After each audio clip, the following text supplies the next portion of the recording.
Ladies and gentlemen, good day and welcome to the PB Fintech Limited Q1 FY23 earnings conference call. As a reminder, all participant lines will be in the listen-only mode, and there will be an opportunity for you to ask questions after the presentation concludes. Should you need assistance during the conference call, please signal an operator by pressing star and then 0 on your touchtone telephone. Please note that this conference is being recorded. I now hand the conference over to Ms. Rasleen Kaur. Thank you, and over to you, ma'am. Thank you for joining us today. We have with us Mr. Yashish Dahiya, Chairman and CEO PB Fintech, Mr. Alok Bansal, Executive Vice Chairman and Whole-Time Director PB Fintech, Mr. Sarabveer Singh, President Policy Bazaar, Mr. Naveen Kukreja, CEO Paisabazaar, Mr. Mandeep Mehta, CFO PB Fintech. Now I request Mr. Yashish Dahiya to give us a brief update about the Q1 FY23 results. Hello everyone. Before I get into the details on the way forward and the Q1 FY23 performance metrics, I'd like to reiterate some facts about our business. There are 4 pillars that I believe we stand on. Firstly, a majority of health and life insurance consumers in India do their research on Policy Bazaar.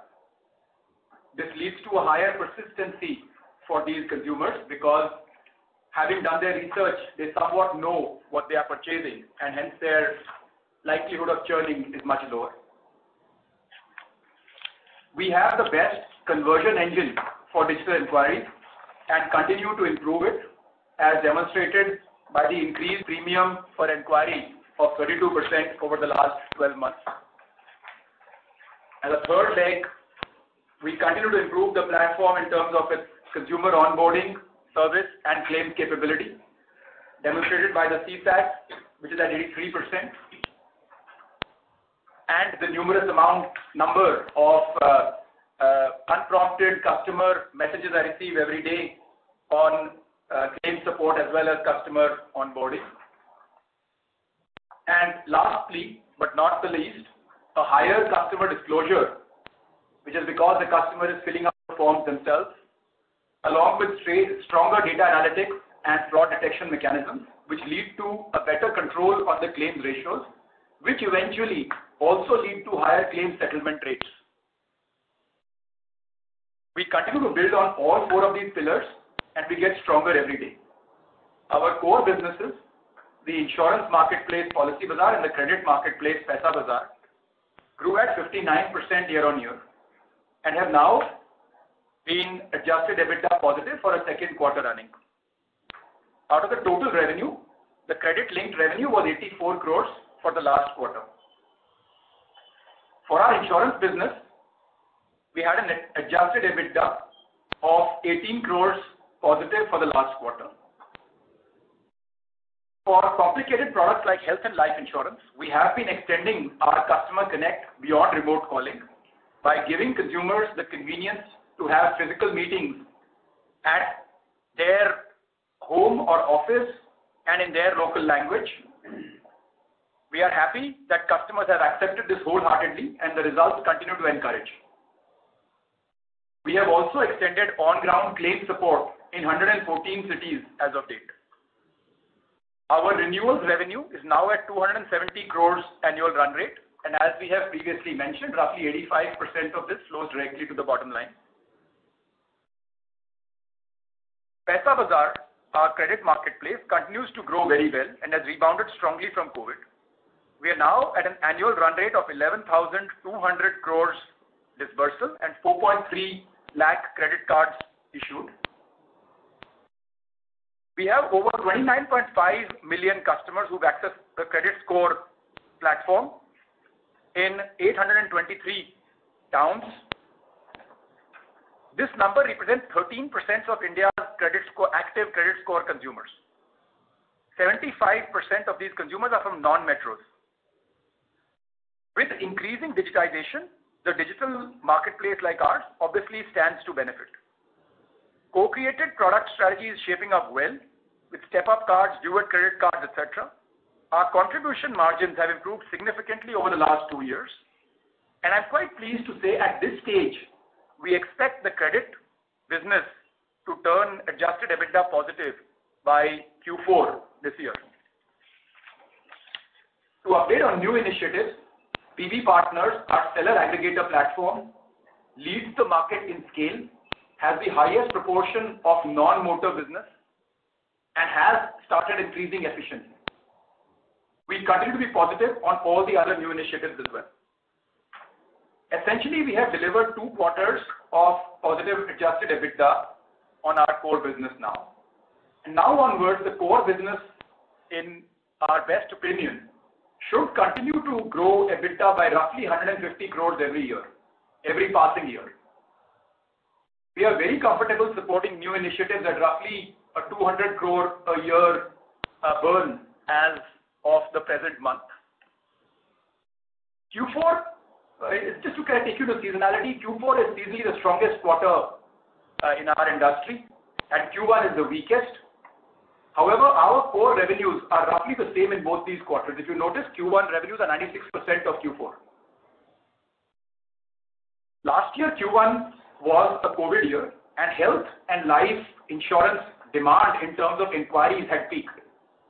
The inquiries in the months of April and May this year were not at the same level as last year. However, we were still able to continue to grow, largely owing to higher premium per inquiry which we achieved due to our operations. Inquiry growth has returned in the last few months, and we are confident of higher growth in the coming months and quarters.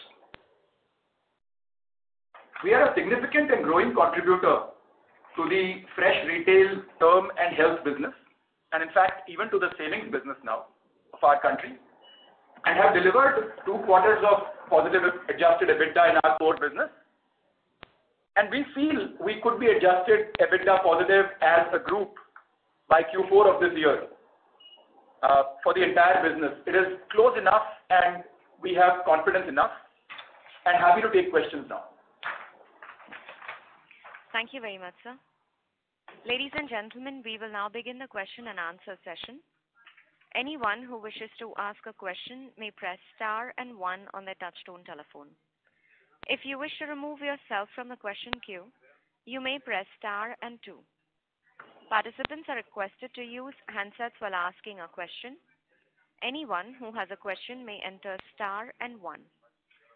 Ladies and gentlemen, we will wait for a moment while the question queue assembles.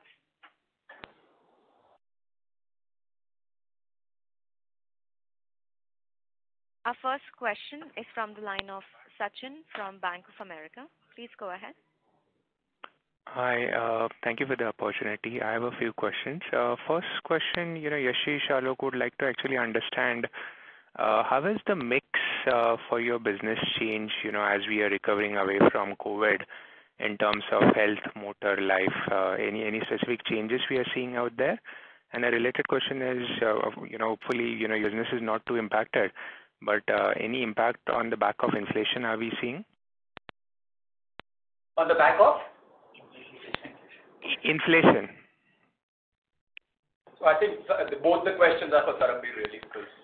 Yeah. So Sachin, on the first part, we are seeing, just by the base effect, we have seen a stronger growth in motor in Q1 than other businesses, just because last year was very low. But otherwise, as Yashish mentioned, health and term, we were able to build despite the drop in inquiries from last year. So we are not seeing any major change in the mix of our business in the first quarter. The impact of inflation is also fairly subdued on our business so far. I think there is some general impact on the economy, but for our business, it's been fairly subdued. Got it. Second question is, you guys mentioned on, being close to adjusted EBITDA breakeven by 4Q. Any thoughts on, how do you guys look at the steady state sustainable EBITDA margin, and, how soon, should we be able to reach that after being close to EBITDA breakeven? So I think we've given a very clear indication now that, and that was really aimed at the analyst community, that we believe we should be increasing our profitability by 150 crores every year from here onwards every passing year. So that should give you a pretty good steer on where, and I don't see that slowing down for the next 3-4 years at least. So that should give you a pretty clear steer on where we believe the profitability could reach over the next 4-5 years. Yeah, if one breaks even by Q4. But Alok, is there anything specific you want to add here? No, so Sachin, see, if we look at the core business, it's been profitable for last 2 quarters now, and that should continue to build. And as we get to the year end, that number should be big enough to cover for the experiment that we do. We would definitely want to invest behind the experiments to the extent we feel comfortable, and that number is already given as about 200 crores. But the way our core business continues to deliver efficiency, I think over next few years, starting from next financial year itself, we'll continue to see adjusted EBITDA being positive. In fact, the ESOP charges also will come down quite substantially because of the way accounting happens. So from 2024-25, I think ESOP charges will be quite minuscule compared to the sort of EBITDA we provide. So I think they'll be about a third of what they are now. So that's why EBITDA we should be talking about EBITDA by that time. Yeah. Got it. And my last question, Alok, is just a follow-up on the experiments you mentioned. Clearly, while you guys have given a guidance of 200 crores, the kind of investments we have made look a bit conservative as compared to 200 crores. So is there a general thought process that if you're not able to invest that, that could be returned back to shareholders, or how do you look at that? So when we say investments, Sachin, we are not talking about investments in third-party or acquisitions. We are talking about investments into our experiments, which are, the seller aggregation platform, the PSP platform that we are PB partners, the corporate business that we are building, and the international business through the UAE entity that we have got. So these are the investments that we were mentioning about 200 crores. We remain choosy in terms of our investment into any inorganic growth opportunities. We will only invest if we feel that there is a potential of some synergy with either Policybazaar or Paisabazaar platforms. But generally, we have been more build versus acquire, and I don't think that DNA is going to change in a hurry. Okay, got it. Thank you. Thank you. We'll take a next question from the line of Nikhil Agrawal from VT Capital. Please go ahead.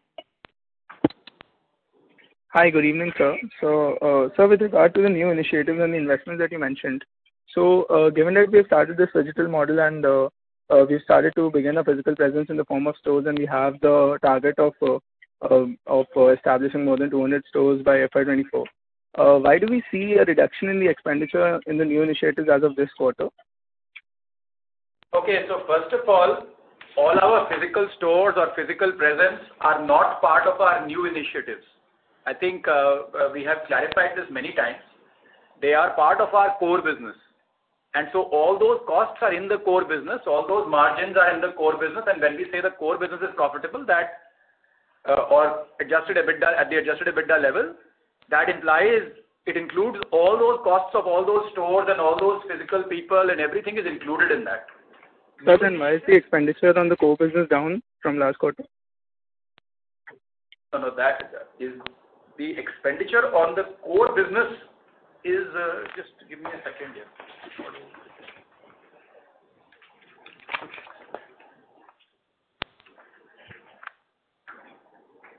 I think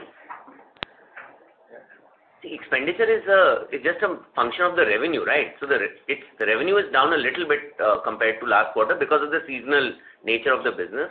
The expenditure follows that. There's no other thing, right? Oh, all right, sir. Sir, if you could, yes, sir, please go on. Pretty much the same as last quarter. There isn't a major change. It's pretty much the same as last quarter. Yeah, and see, because we don't really give a separate breakout in terms of the expenditure done on the FOS or the physical store side that we do. That is still a very nascent part of the core business. It's growing, and we are taking very major calls for each location and each store. As these grow, we will keep on investing more and more behind these. Typically, any particular store requires a small investment from capex perspective, and then there is a small investment from the opex perspective for first few months. Within those 3 months to 6 months time frame, people start to actually break even within the store or within that location and start to contribute back. So we have been expanding slowly over last just to explain, there's no confusion on this. Our core or existing business revenue last quarter was 386 crores, and that is 371 crores. Q4 is the biggest quarter, and the contribution has gone from 179 to 167. So, and actually the EBITDA is down by about 5 crores. So while the revenue has declined by roughly 15 crores, the EBITDA is only down by 5 crores. That means the expenses have gone up by, have gone down by about 10 crores, which is okay. At that level, it is a 3-4% shift here or there. So that has got nothing to do with, there is no, it's pretty much the same as it was. There isn't much change. All right, sir. Thank you. So if you could give me the renewal revenue for this quarter.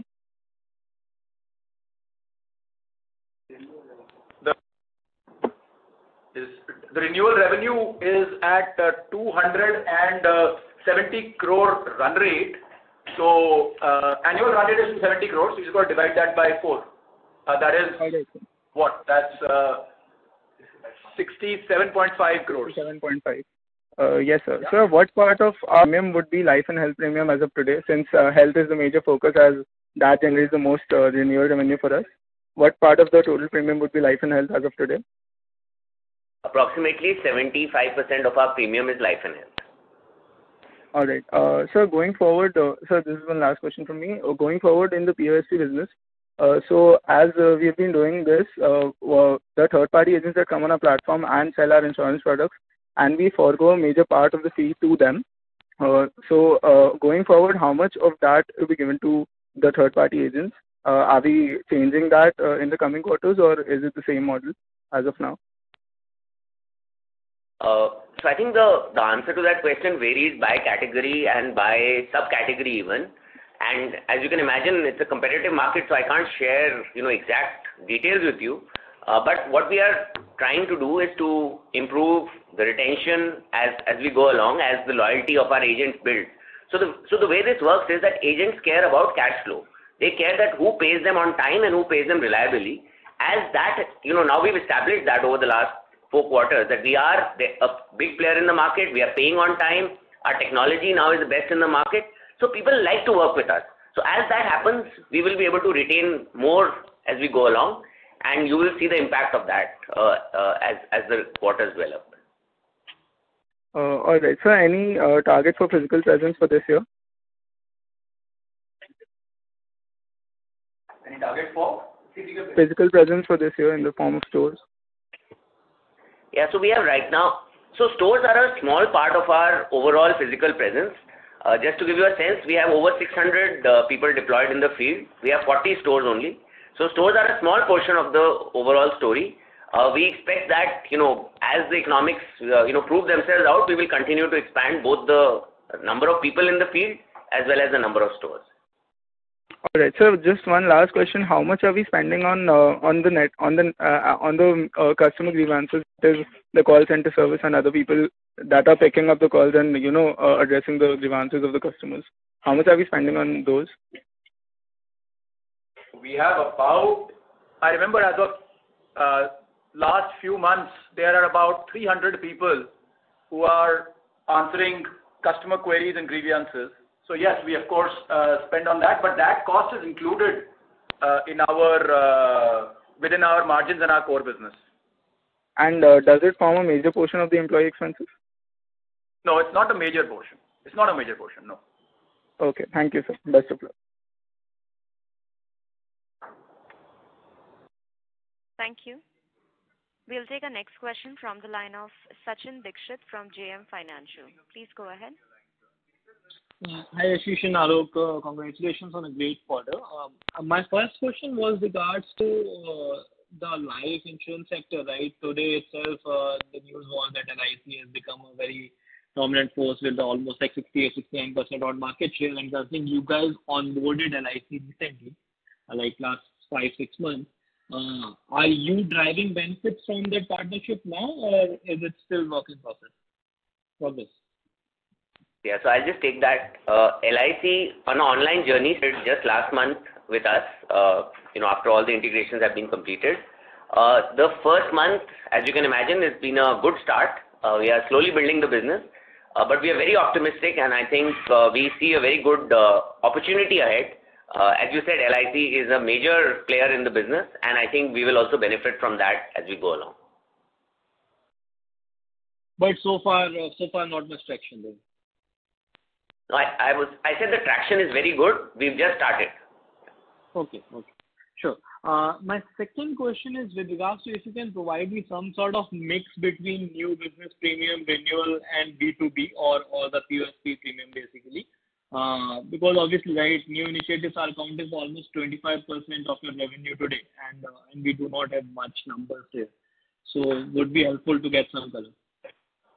I think in the press release, we have given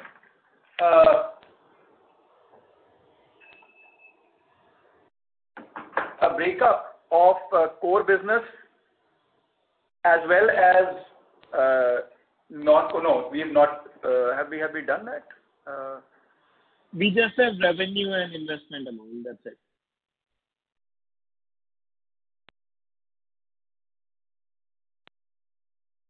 Just a second.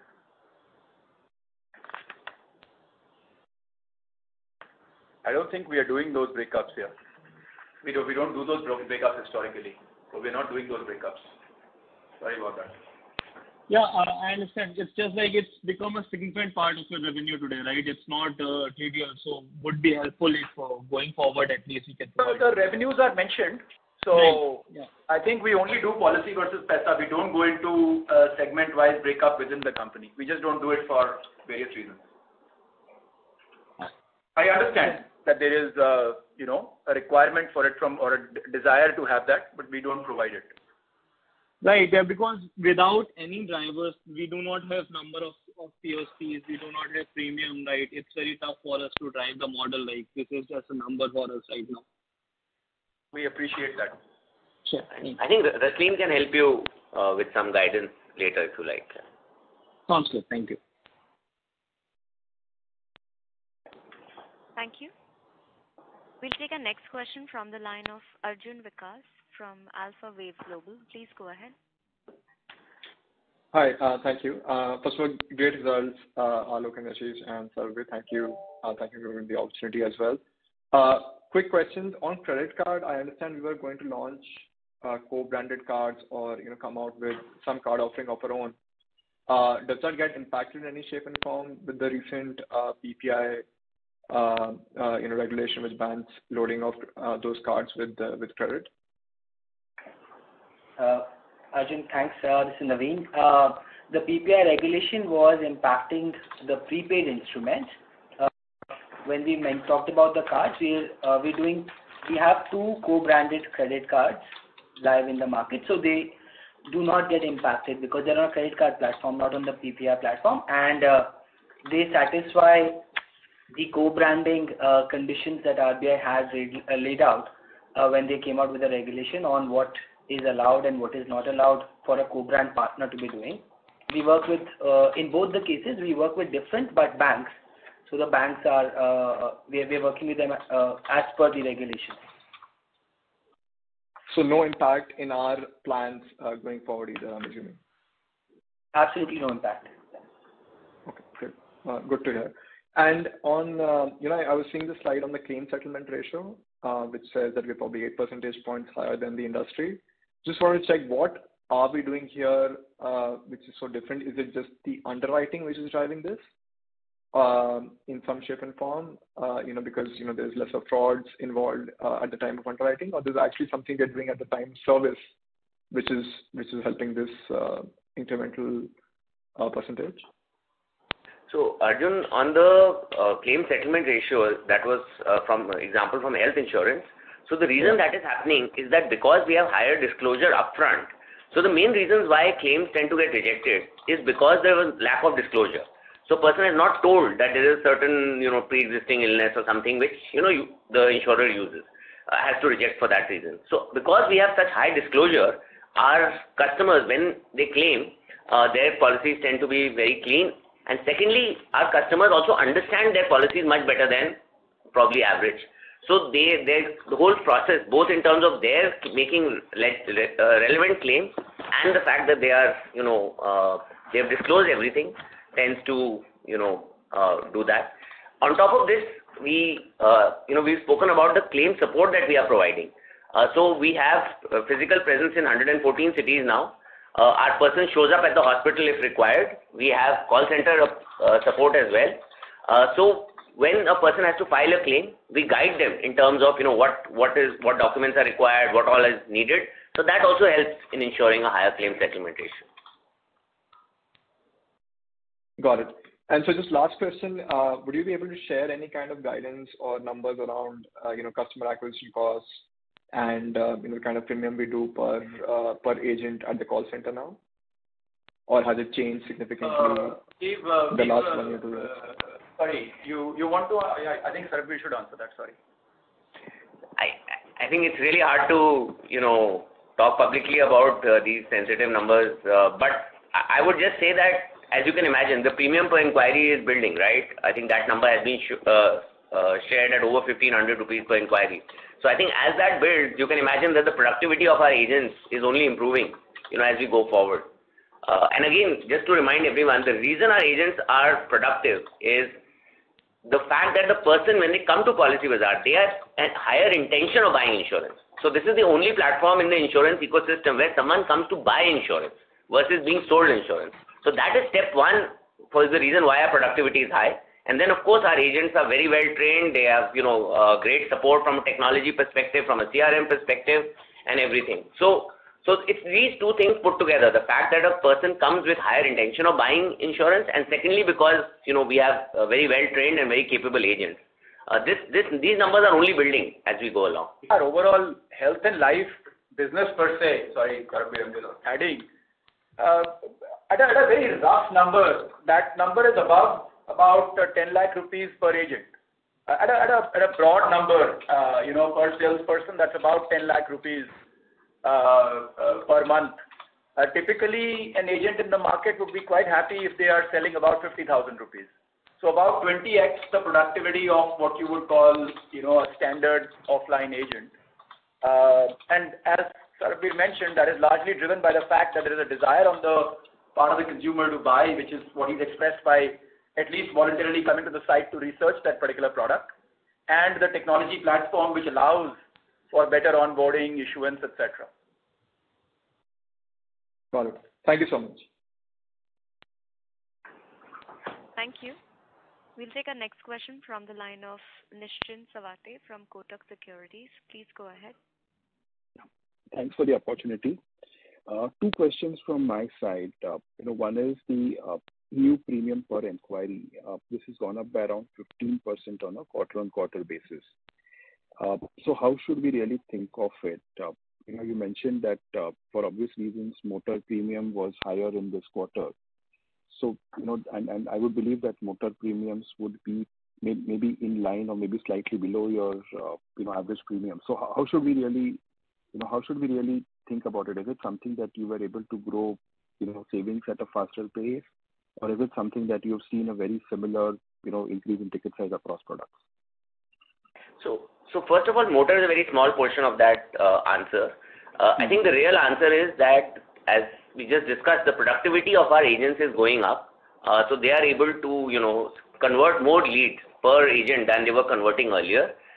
This is driven again by 2 or 3 things: intent of the customer, the technology that we are providing our agents to, to talk, as well as the onboarding, etc. And the third thing is the offline component that we have added, where a person is able to visit the customer in their home or office as they desire, and that is giving us an incremental productivity and incremental conversion. So when you put these 3 things together, that is what you are seeing in that average premium per inquiry, which is being driven upward. So just to kind of add to Sarbvir's answer there, although I have been given very clear instructions not to interject in Sarbvir's answers because he handles policy with that and should not, but I'll still say something. If you look at the last 14 years of our existence, we have been putting in the efforts on technology and product and the customer and our training all along. But never in history have we seen a premium per inquiry go up at the rate that it has gone up in the last 12 months. And the primary reason for that is the fact that we have started the physical channel.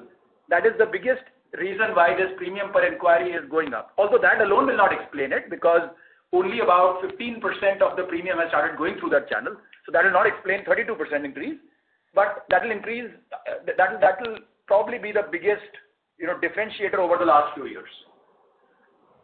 And basically the offline format is obviously doing larger ticket business. More productive. There is no doubt the offline format is more productive.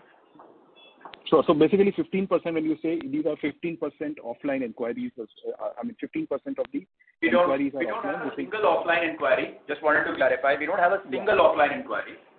All inquiries come online. They can be closed on the website without assistance, which is what happens to almost all motor, two-wheeler and travel business. Yes. For health and life, a bulk of the business used to get closed by the call center through a voice call or a video call, and now increasingly customers also have the ability to meet with our agents in their office or their home, and that last leg is contributing to about 15% of the business, and that is where some of the growth in productivity, etc., is coming from. And that 15% has been growing every month for the last 12 months. 15% is a significant part to start going through a new channel. Yeah, and mix change and all will keep on happening. Some of these are controllable, some of these are not controllable. But if you look at, if we were converting at X percentage earlier, are we doing a better job of it? Yes, because of the training, because of a lot of other stuff, integrations and all. So the effort required per transaction has come down, and it's coming down every quarter. The second part is, are we able to add something to the X? Is it becoming X plus delta? Now that's where the this offline physical part is also helping.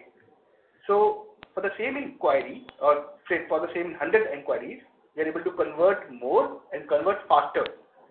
And that is an effort which will continue. Specifically on the physical side, it's a very young experiment still. As we understand more and as we learn more, I think we'll continue to, hopefully deliver more and more premium per inquiry from that perspective. Got it. The second question is really on the on the EBITDA line. If I'm looking at slide number 4, what we are saying is that Q1 FY23 adjusted EBITDA non-GAAP is a negative 66 crore number. And if you're specifically what you're guiding is that this 66 will come closer to zero by the fourth quarter. Is that the right reading? Yes, that's the right reading. Absolutely. Sure. And the new initiatives, which I believe largely is the POSP business, is currently currently you have expensed around 71 crores this quarter. And you mentioned that you are okay to spend approximately 200 crores per year. So, in that sense, your existing business will have to kind of match up to get into a negative or to a near zero number. Is that a right reading? Yeah. So the existing business will more than cover that cost by the Q4. We are fairly confident of that. There are 3 parts again here if you look at it. One is what we are doing on the insurance side, which continues to be EBITDA positive and continues to become stronger and stronger over the quarters. The second is what is happening on the credit side, where the EBITDA loss has come down, and as Yashish mentioned earlier, by the end of this year, should be break even. And third is the experiments, which you can already see from last quarter, this quarter, the number has come down in terms of the investment that we have done on those experiments. But our endeavor is to keep it around 200 CR for the year. This was the first quarter, so obviously you can see that the number has come down to 70 from 90. But for the year, we are quite hopeful that it will be very near to 200. So by the time we get to the quarter 4, all these things put together should hopefully result into a adjusted EBITDA neutral or positive quarter for us. So that clarifies. Thank you very much. Just one request, if, in 1 or 2 quarters down the line, if you can start sort of, splitting the existing business into the credit and the insurance business, I think that will just help us to read the numbers or the underlying trends better. Thank you. So we'll take that input in exchange and come back to you on that. Thank you. Thank you very much, and all the best. Thank you. Our next question is from the line of Arpit Shah from Stallion Asset. Please go ahead. Hello. Hello. Please go ahead, sir. Yes, please, sir. Yeah, I had a couple of questions. I just wanted to understand what would be a quarterly revenue share. Let's say how the first quarter would look like and how the fourth quarter would look like, because we are a seasonal business in the sense that Q4 is typically a heavy quarter for the insurance industry. So how would Q1, Q2, Q3, and Q4 would look like in terms of as a percentage of historically, we don't give forward guidance and all that, except for the one I'm giving for Q4. I'm giving some forward guidance because I think everybody needed it and we also feel fairly confident of it now. But historically, the year has been about 5.5x of the first quarter, but seasonality is reducing for us. So, you can make your own judgment call on how it would play out. It varies by vertical also. So, typically what happens is, if you look at industry, because industry is skewed towards savings product, that's why you see much higher seasonality for the industry. In our case, because we have very big portion of protection, which is not as seasonal, the number is not as skewed also. And the number has been coming down for us. In fact, few years back, this number used to be quite big, but now I think, as Yashish said, this number for a couple of years would have been about 5 to 5.5. And if you look at last year, we did what, 1,400 crores at the end? Yeah. And this quarter was what, 240. 238? Yeah, 240. 240? Roughly. So that's a little more than 5x. Yeah. And but we had a lot of growth of new initiatives in the latter part of the year. So there are two parts there, right? Last year, actually, Q1 was quite a strong quarter because of COVID compared to the rest of the year. But at the same time, we had a lot of new initiatives growth. So my view is, as a fair assessment, I think, I've given you the number, Jess. Historically, it's been about 5 to 5.5x. I don't think that will be the case this year. I think it will be, on the lower end of that spectrum at best. Got it. So around Q1 into 5 is the typical revenue that you could do for the volume. Yeah, see, we do have plans. We don't share them. It's up to you. You want to assume whatever historical number. The historical number has been 5 to 5.5x. Got it. So the ESOP cost this quarter would be around 170 crore. Would that be a right number? Yeah, something around 167. 167 crores. 167 crores. Okay, and I just wanted a clarity on the 150 crore adjusted EBITDA. You were referring to an increase every year. So what is that number exactly? Like 150 crore, which would keep happening every year, or how is it? Is it on adjusted EBITDA? Approximately 150 crores every year. That's our assessment. On adjusted EBITDA or normal EBITDA? At the adjusted EBITDA level. So if we do X adjusted EBITDA in a particular year, the next year it should be about 150 more than that. So this year we're expecting it to be 0, and probably for FY24 we would move to 150 crores. The year won't be 0. The last quarter would be 0. Okay. Got it. And if LICS has come into our as a partner, wouldn't your addressable opportunity go higher by, like, let's say 3 or 4x, because they are like 70% of the market in the life insurance world? It doesn't work quite like that, as you can imagine. I wouldn't want to go into what our opportunity could be, but you're right, it's a very big opportunity. There are obviously LIC's very strong distribution already, so I won't say that there is 4x opportunity. But it's a big opportunity, and our focus always is to make the most of it and see where we end up. Got it. And just in the new initiatives, what would be our fixed core? If you were to think about this, think about it in a very simple manner.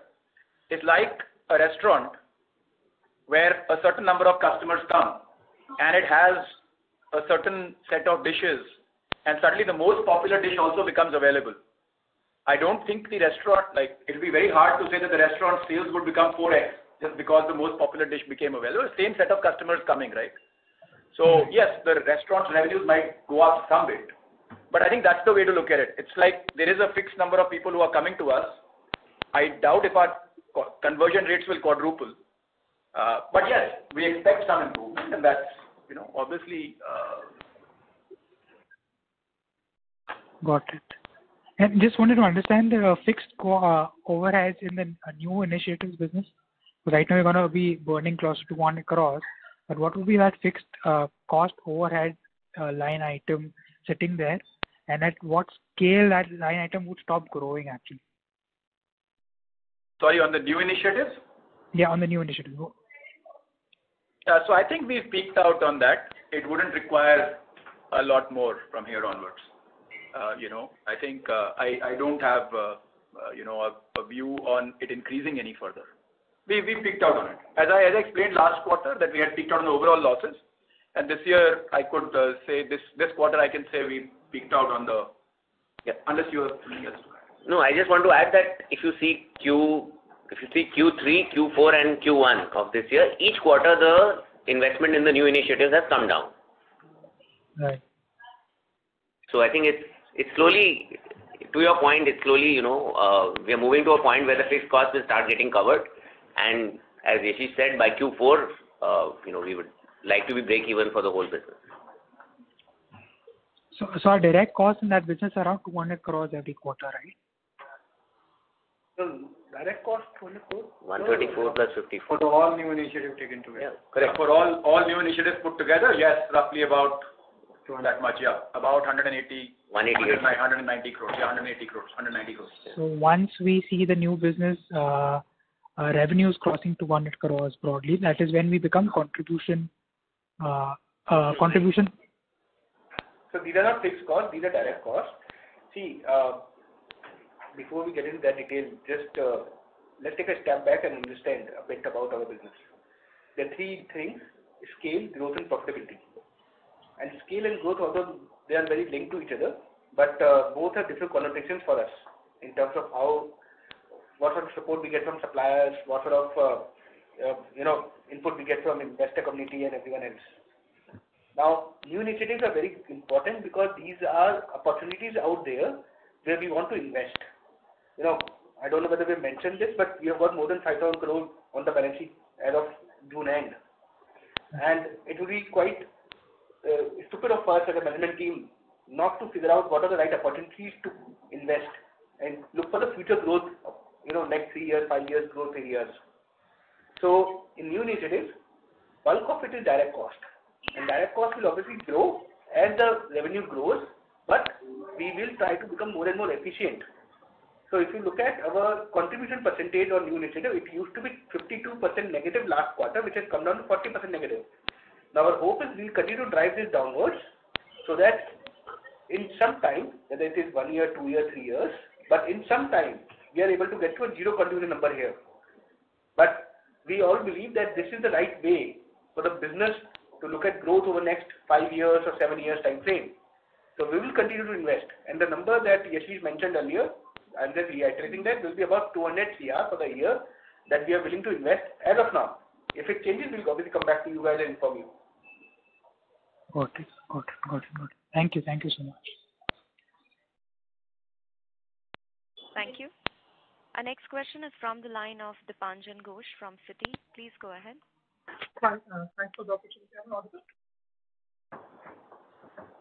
Dipanjan, we can't hear you very clearly. Is this better? Yes, sir. Yes, much better. Sure. So first is a data keeping question. If you can split your premiums on the insurance business between new and renewal. The second, more from a qualitative perspective, if I just do some numbers on your contribution margins, what it looks like is that the entire benefit has come from the old or rather the digital insurance business, where the contributions margins are probably now 60% plus.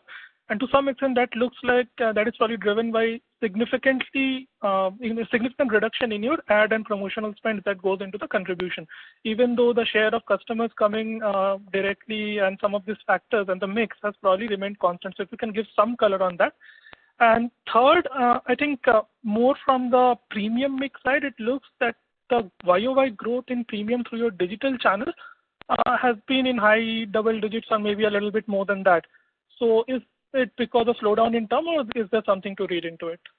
That's all.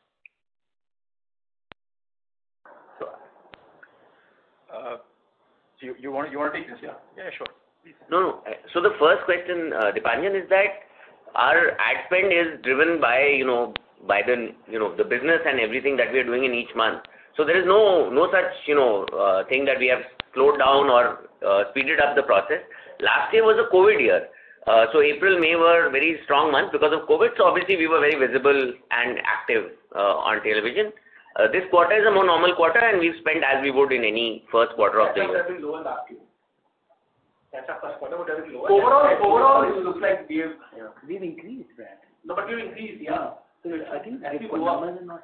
So I think if you're okay, if you could take this offline with Rasleen, that would be helpful, because our brand spend or our ad spend has not really come down. If anything, it's higher.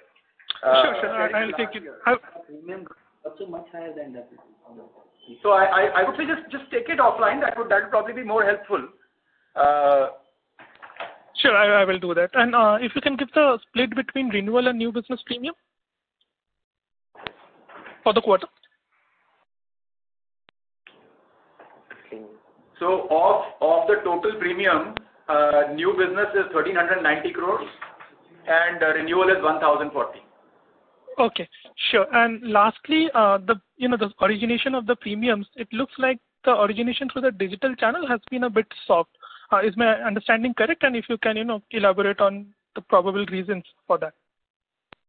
No, I think what you're attributing to is again because in term and health last year, in the protection business last year was a very strong quarter. First quarter was very unusually strong because of COVID. So there is some difference because of that. So that has, obviously happened this quarter. But other than that, I think if you see the results, especially on the revenue side, the growth is really strong. And if you look at Q4 versus Q1, we are pretty flat on our premiums. So there isn't any slowdown, etc., so to say, this year from that perspective. Of course, last year was an exceptional year. So you cannot really take, the demand for last year, because obviously during COVID, everybody needed health and life a lot more than they would in a non-COVID year. But yes, Q4 to Q3, we're good. Sure. Sure. And I'll take that question offline, and thanks and all the best. Sure. Thank you. Our next question is from the line of Dhaval from DSP. Please go ahead. A couple of questions. First is relating to, could you just give the revenue for Paisabazaar for the quarter? The credit revenue is 84 crores for the quarter. Okay. And the distribution would be like the credit card, etc. would be? Yeah, we don't get into those details. We don't go into segment by segment, but the leading product out there is unsecured loans and credit cards, and they are both growing well. But we do not give more disclosure than that. We just don't do product level reporting. But what we have given, Dhaval, is the disbursal growth and credit card growth. Disbursals grew by about 135% YOY, and number of credit cards issued grew by about 600+% YOY. So you can get a sense from that. Sure. And what would be the equivalent number for last quarter? The 84 crore equivalent number for last quarter would be approximately? Our revenue Q on Q grew by about 8%. Okay, got it.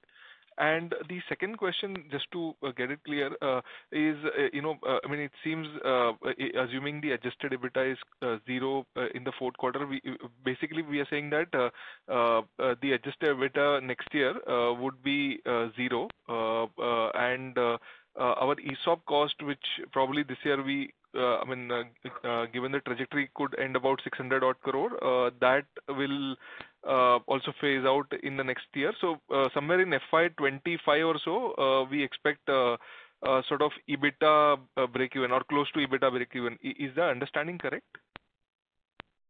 Let's see. Is all I would say. Let's see. Okay. Your understanding is correct, but your and my understanding might be different. Is all I'm saying. So let's see. Let's wait and watch. Okay, and where would the difference be? I mean, would it be looking at the past numbers and looking at what all you know, your understanding is correct. Okay. Okay, got it. And just to confirm the ESOP cost for the year, we expect it to be around 600 crore for the year. 544. Yeah, I think it will be lower. I think it will be more like 550. A bulk of ESOPs that you see here were allocated last October. So the yearly cost gets divided between 2 financial years. So last 2 quarters of the last financial year and 2 quarters of this financial year. Then it comes down a little bit again for 2 quarters of this year and 2 quarters of next year.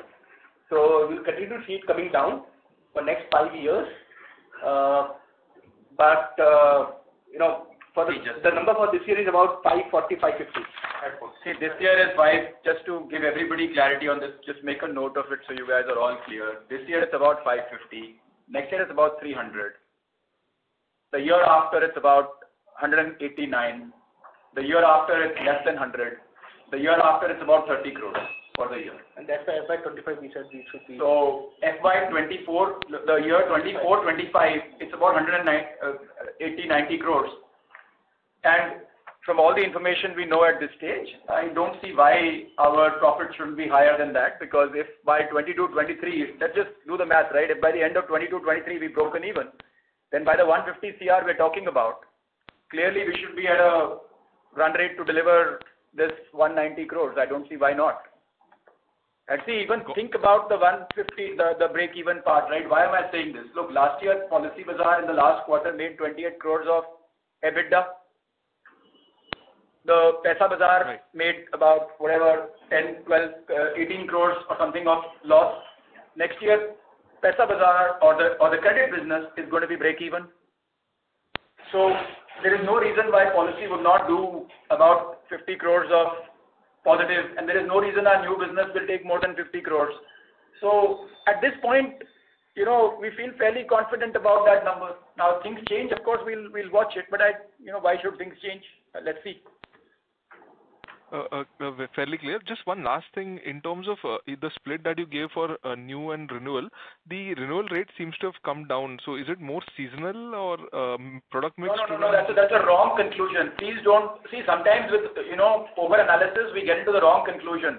I can clarify to you very, very categorically that our renewal rate, if anything, has actually gone up by a few percentage points. It's definitely one of the strongest in the industry. In fact, we are positively surprised by it. So do not go to the wrong conclusion, is all I would suggest. You may be reading something more than what needs to be read in the data. Sure. Okay, got it. Thanks. All the best. Thank you. Our next question is from the line of Abhishek Khanna from Jefferies. Please go ahead. Hello. Hi, am I audible? Yes. Sir, I just had a basic question. Q4 to Q1, because we've been talking about that seasonality in different quarters. I just wanted to understand Q4 to Q1, we've seen a growth in our renewal revenues, we've seen a growth in our insurance premiums, in the disbursements as well. So what really explains that 6-7% decline in the existing revenue? Is it some product mix change? I mean, what explains that decline despite whatever 10-12% increase that we've seen in the disbursements premiums and the renewal revenues also? So broadly, if I was to explain to you the 6% decline that or the 4% decline that we see in the revenues from Q4 to Q1 would be probably because of about 8% decline in fresh insurance premium compared to Q4, which is very expected, right? You're comparing the March quarter with the April, May, June quarter. In the insurance industry, those are not really very comparable quarters. And I think that is it. There is not much mix change, etc. So it's just seasonality, nothing more than that. So do not. I think it's a pretty strong result. If your revenue is the same as the strongest quarter of the year, if you come up with revenue which is pretty much the same, that is a pretty strong result, I would say. Just to add, I would encourage you to look at the industry statistics which come out, every month and have come out for the first quarter. So you'll find that the industry seasonality is much more than the seasonality that you're seeing over here. No, I totally understand that, but the only question that I had was because your premiums aren't declining. So are you saying that the decline is in your fresh insurance, new business premiums? Is that the case? There may be some shift from, there may be some higher renewal. We gave you the renewal premium and the fresh premium breakup also, which was the 1330 and the whatever. So, and the 1040 of renewal premium. So, all I'm saying is don't read too much into a 4% shift here. Sure. And just one more question. When you say that on the renewal revenue, your margins are about 85% or so, is that all of the costs taken from that revenue? Everything taken into account. We do our internal analysis fully loaded. It's 85%. So we've done this analysis multiple times. Sure. It's 85%. That's broadly the PBT margin, so to say. Everything. Yeah, the telecom, people, management, everything gets into it. Got it. And just one last question on that, because I remember that number being 90%. I know it's not a material shift, but then as the revenue gets larger, is we've that added payment gateway cost, we've added everything. So then it's 85. So now that this 85% number you're saying should be inclusive of all costs and should stay as it is right now. So 85% number going forward should also be a good approximation for. Because see, as years go by, you have to understand the renewal dynamic, right? First year it is X, next year it is more than X, third year it's more than X. By the time you get to the third year, it's 97% types here. So hopefully as our book builds up into the future, it should be reducing. The cost of doing the renewal should be reducing. But 85% is also good enough, yeah. Sure. Thanks a lot. That's it from my side. Thank you. We'll take a next question from the line of Umang Shah from Arohi Asset Management. Please go ahead. Hi, good evening, and thank you so much for taking my question. The first one is on slide number 3. If we have the year-over-year premiums increasing from 1594 to 2430, how much of the growth is explained using new initiatives, and how much is the growth in the core Policybazaar business? If you could help us appreciate that.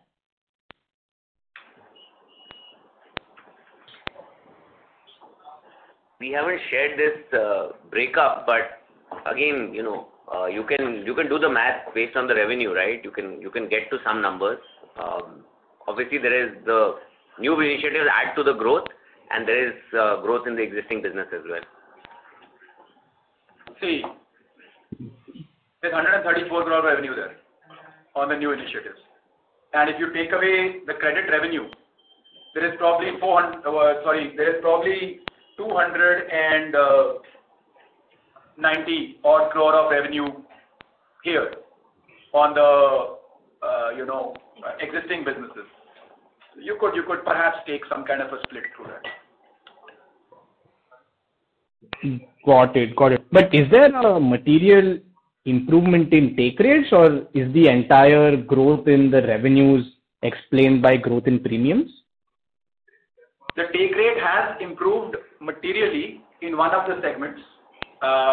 We'll just leave it there, but it's improved materially in one of the segments in the existing business.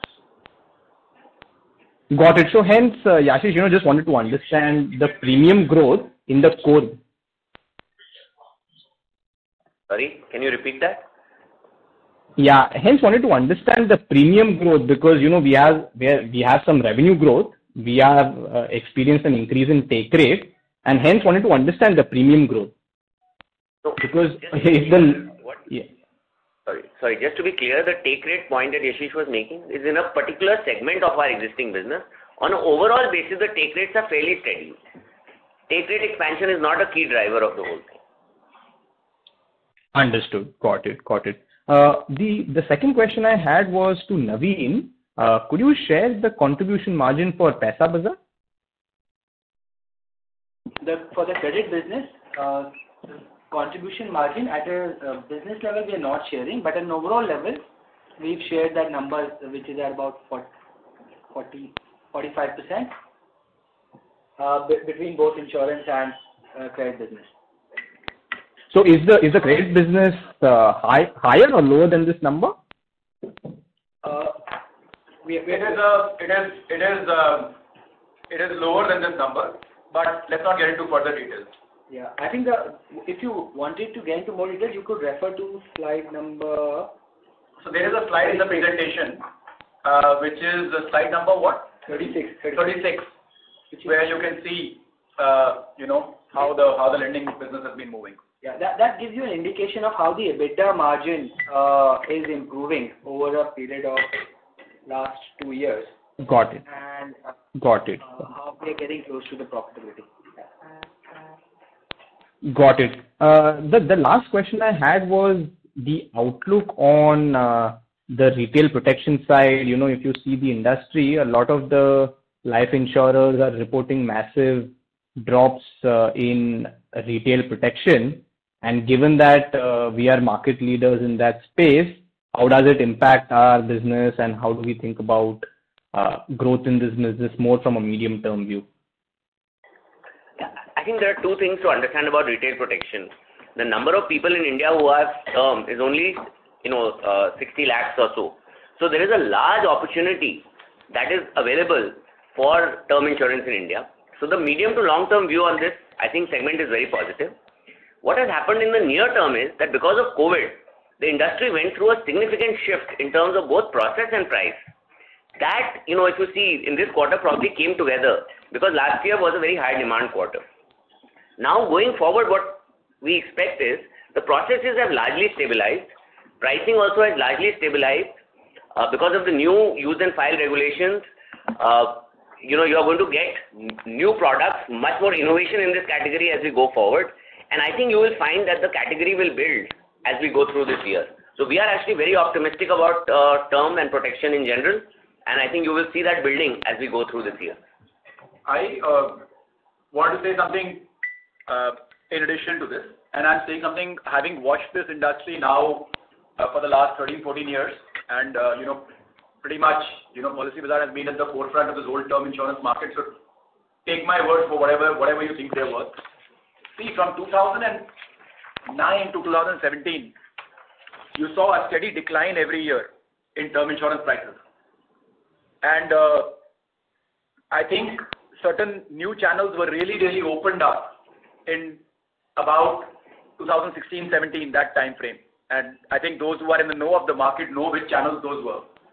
And I think there was a differential experience very clearly on the claims ratio.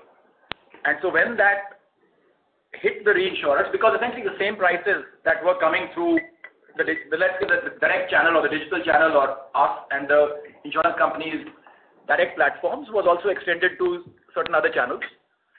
And that had a dramatically negative effect on the reinsurers. And now, at least that is acknowledged in some circles.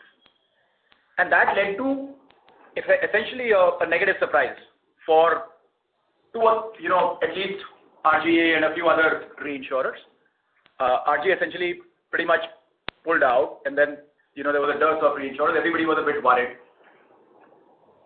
My assessment is there is very clear understanding at the reinsurers end now that there is differential risk across channels. And I don't talk about just Policybazaar here, okay?